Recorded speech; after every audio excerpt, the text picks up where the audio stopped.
KIOCL का share आपके portfolio के लिए सही है या नहीं। क्या 13% की उछाल के बाद हमें इसके अंदर निवेश करना चाहिए?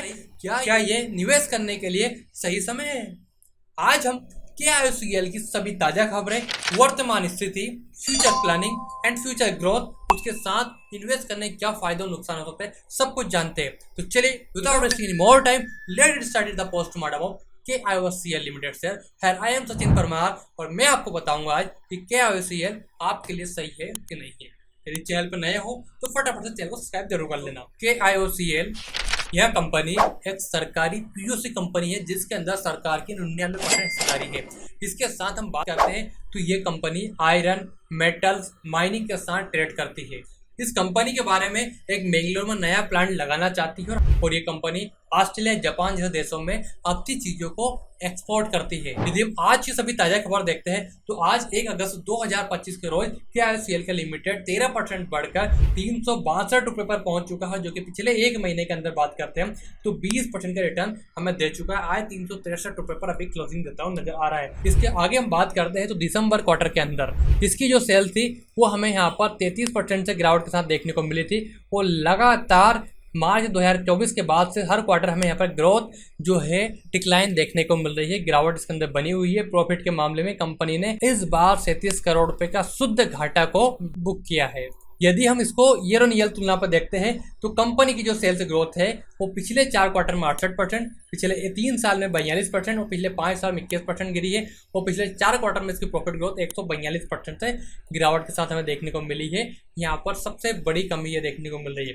बट इसका मेन पॉजिटिव पॉइंट की हम बात करते हैं तो ये है कि प्रमोटर इसके अंदर 99% का स्टेक होल्डिंग करते हैं। बाकी केवल 37 रिटेल इन्वेस्टर के पास का शेयर है। DIS FIS के पास कोई शेयर नहीं है। DIS में 0.07% स्टेक किसी एक म्यूचुअल फंड कंपनी के आसपास होगा, देखना पड़ेगा कौन है।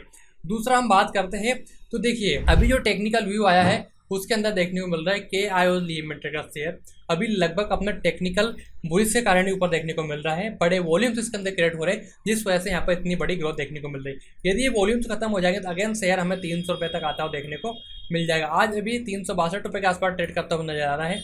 और अगला टारगेट की यदि हम बात करते हैं, आपने ऑलरेडी बाय कर रखा है तो अगला टारगेट जो है हमारे लिए अब केवल 400 रुपये का है। 400 के बाद 450 और 500 रुपये का टारगेट हमें देखने को मिलेंगे। बट यदि अभी आपको स्टॉप लॉस ट्रिगर करना है तो आपको स्टॉप लॉस इसके अंदर लेके चलना पड़ेगा। वो स्टॉप लॉस होगा तकरीबन हमारा अब यहाँ पर 340 रुपये का। 340 रुपये का हमारा मेजर स्टॉप लॉस होने वाला है। इसको लेकर आपको चलना पड़ेगा। इसके बाद इसको ऊपर ट्रिगर करते जाइएगा। बस जब तक के लिए इसको ऊपर है जब तक के लिए हमारे लिए अच्छा, बाकी नीचे आता है तो हमारे लिए यहाँ पर कहीं ना कहीं रिस्क फैक्टर इसके अंदर होता है नहीं आता है। यदि हम फ्यूचर प्लानिंग की बात करते हैं तो ये नए प्रोजेक्ट्स और माइनिंग सेक्टर में कंपनी काफ़ी तेज़ी से आगे बढ़ रही है। उसके बाद वैश्विक मांग जो है उसकी विदेशों में काफ़ी ज़्यादा मजबूत हो रही है। सौर ऊर्जा और सरकारी समर्थन के बाद कंपनी को एक अच्छी प्रेजेंस और स्थिरता देखने को मिल रही है। आगे हम बात करते हैं चुनौतियों का तो लगातार जो डिफिकल्टीज को देखने को मिली वो है कि पिछले 4 तिमाही के अंदर यानी 4 क्वार्टर के अंदर 21% की कमी हमें देखने को मिली। शेयर की कीमत में ज़्यादा उतार चढ़ाव देखने को नहीं मिला और अभी अपने वैल्यूएशन के हिसाब से काफ़ी महंगी वैल्यूएशन पर ट्रेड करता हुआ नजर आ रहा है। अब देखिए इसके अंदर हमें निवेश करना चाहिए या नहीं करना चाहिए। सबसे पहले हम इसके ऊपर जो मेन मुद्दा है उसको समझते हैं। यदि हम ओवरऑल कंक्लूजन देखें तो 345 रुपये से लेकर 350 रुपये के बीच में मैंने जो आपको स्टॉप लॉस बताया उसके बीच खरीद सकते हैं। 385 से लेकर 385 से लेकर 410 रुपये का इसका टारगेट होने वाला है। तो स्टॉप लॉस वही मैंने आपको बताया 325 रुपये से लेकर 340 रुपये के बीच में आप स्टॉप लॉस रखिए 15 पॉइंट का।